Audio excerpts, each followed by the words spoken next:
अकीदत-ए-इस्लाम channel के मुअज़्ज़ज़ सुनने वालों, अस्सलामु अलैकुम वरहमतुल्लाहि वबरकातुहू। आप सल्लल्लाहु अलैहि वसल्लम की ज़ात पर और आपकी आल औलाद पर लाखों करोड़ों अरबों खरबों दुरूदो सलाम। नाज़रीन इकराम, अकीदत-ए-इस्लाम चैनल में आपको खुशामदीद कहते हैं। तो आइए नाज़रीन, आज की वीडियो में जानते हैं कि हज़रत ज़िक्रिया अलैहिस्सलाम कौन सी नस्ल से थे और हज़रत ज़िक्रिया अलैहिस्सलाम ने किसकी परवरिश की और हज़रत ज़िक्रिया अलैहिस्सलाम ने क्या दुआ मांगी और हज़रत ज़िक्रिया अलैहिस्सलाम के बेटे कौन थे। और मज़ीद ये जानते हैं कि हज़रत याह्या अलैहिस्सलाम को किसने शहीद किया और हज़रत ज़िक्रिया अलैहिस्सलाम ने दरख्त में पनाह क्यों ली और हज़रत ज़िक्रिया अलैहिस्सलाम की शहादत कैसे हुई।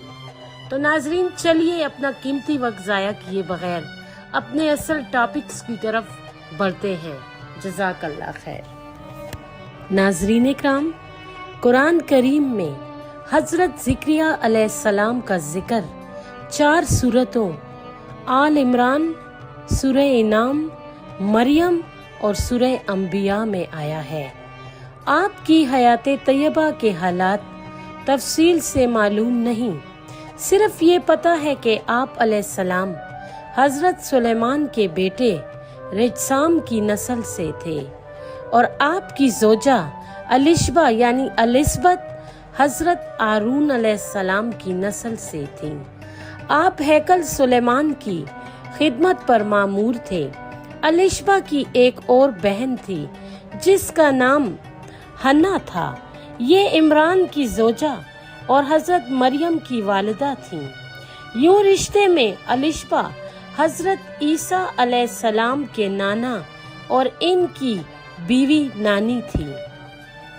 नाज़रीन इकराम, बास कुतब में आपका शजरा आपकी वालिदा की तरफ से बयान हुआ है, जो ये है: हज़रत ज़िक्रिया बिन यहूज़बत, शोहर का नाम यहूयदा बिनते यूराम, बीवी अतलिहा बिन यहूसफत बिन आसा बिन अबीहा बिन रिजसाम, बीवी का नाम वाका जो अबी सलूम की बेटी और हज़रत सुलेमान की भतीजी थी बिन हज़रत सुलेमान। इस तरह आप हज़रत सुलेमान की 8वीं पुश्त में हैं, जबकि हज़रत ईसा तौरात में दर्ज अपने शजरे नसब के हिसाब से हज़रत सुलेमान की 41वीं पुश्त में से हैं। इस तरह दोनों में से कोई एक शजरा करीन कयास नहीं। नाज़रीन इकराम, जैसा कि आप जानते हैं कि हज़रत ज़िक्रिया अलैहिस्सलाम ने अपनी बीवी की भांजी हज़रत मरियम यानी हज़रत ईसा अलैहिस्सलाम की वालिदा की परवरिश की। जब आपने हज़रत मरियम के पास आलिम गैब से आने वाले फल देखे तो दुआ की कि ए अल्लाह, इसी तरह मेरे नखले मुराद को भी हरा कर सकता है। हज़रत ज़िक्रिया खासे ज़ईफ़ हो चुके थे, लेकिन औलाद की नेमत से महरूम थे। आपने इंतहाई आजिज़ी से अल्लाह के हुजूर दुआ की, ए परवरदिगार, मुझे तन्हा ना छोड़। नाज़रीन इकराम, हज़रत ज़िक्रिया अलैहिस्सलाम की दुआ इस काबिल थी कि इसे रद्द ना किया जाए, इसलिए अल्लाह ताला ने इन्हें मायूस ना किया। ज्यादा देर ना गुजरी थी कि ऐन नमाज की हालत में फरिश्तों ने निदा दी, ए ज़िक्रिया, अल्लाह ताला आपको एक फर्जंद की बशारत देता है।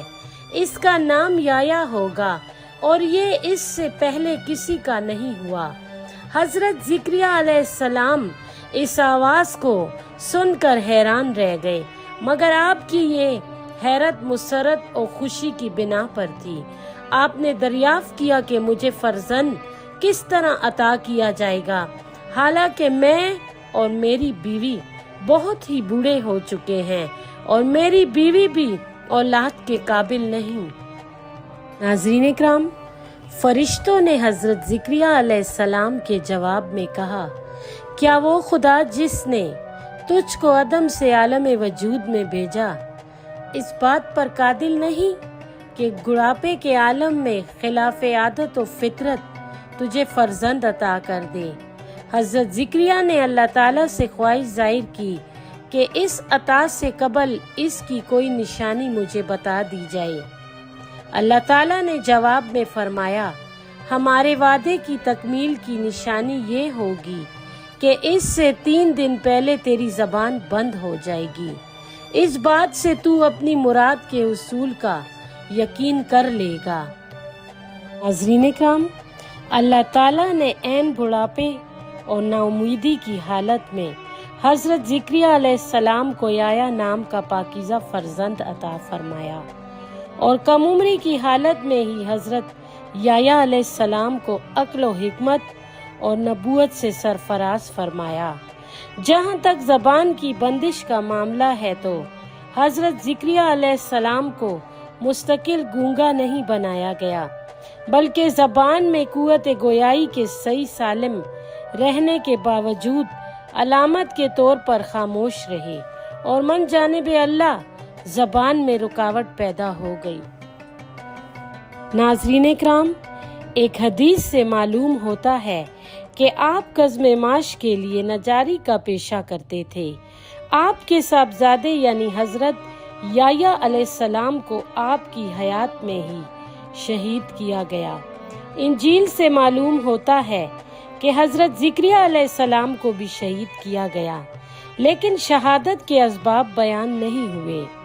انجیل متی و لوقا میں حضرت عیسیٰ علیہ السلام کا ایک خطبہ درج ہے، جس میں آپ نے بتایا ہے کہ اجداد اور معیشت کاروں نے حضرت زکریا علیہ السلام کو منبع اور قربان گاہ کے درمیان شہید کیا تھا۔ ناظرین اکرام، بعض علماء سیر و تاریخ لکھتے ہیں کہ زکریا علیہ السلام کی وفات طبی تھی، جبکہ وہب ابن منبع سے ایک روایت ہے کہ حضرت یحییٰ کی شہادت کے بعد یہودی حضرت زکریا علیہ السلام کی طرف متوجہ ہوئے کہ انہیں بھی قتل کر دیں، لیکن وہ وہاں سے فرار ہو گئے تاکہ ان کے ہاتھ نہ لگ سکیں۔ سامنے ایک درخت آ گیا تو وہ اس کے شگاف میں گھس گئے۔ یہودی تعقب کر رہے تھے۔ انہوں نے حضرت زکریا علیہ السلام کو درخت کے شگاف سے باہر نکالنے کی بجائے درخت پر آرا چلا دیا۔ جب آرا حضرت زکریا علیہ السلام تک پہنچا تو اللہ کی وحی آئی۔ زکریا علیہ السلام سے کہا گیا کہ اے زکریا، تو نے درخت کی پناہ لی اور ہم سے پناہ نہ مانگی، بول اب اگر تو آوزاری کر لے تو ہم ابھی اس زمین کو تیوبالا کر دیں، اور اگر تو صبر سے کام لے تو ہم بھی ان یہودیوں کو کچھ نہ کہیں۔ ناظرین اکرام، چنانچہ حضرت زکریا علیہ السلام نے صبر سے کام لیا اور یہود نے درخت کے ساتھ انہیں بھی کاٹ دیا۔ بہرحال ان کی شہادت یا طبی موت کا ذکر قرآن حکیم میں نہیں ہے۔ بعض روایتوں کے مطابق حضرت زکریا علیہ السلام کی شہادت 26 عیسوی اور بعض کے مطابق 27 عیسوی میں واقع ہوئی۔ ناظرین اکرام، اس ویڈیو کے اینڈ میں کامنٹ باکس میں ہمیں اپنی قیمتی رائے سے ضرور آگاہ کیجیے گا کہ آپ کو ہماری آج کی ویڈیو کیسی لگی۔ جزاک اللہ خیر۔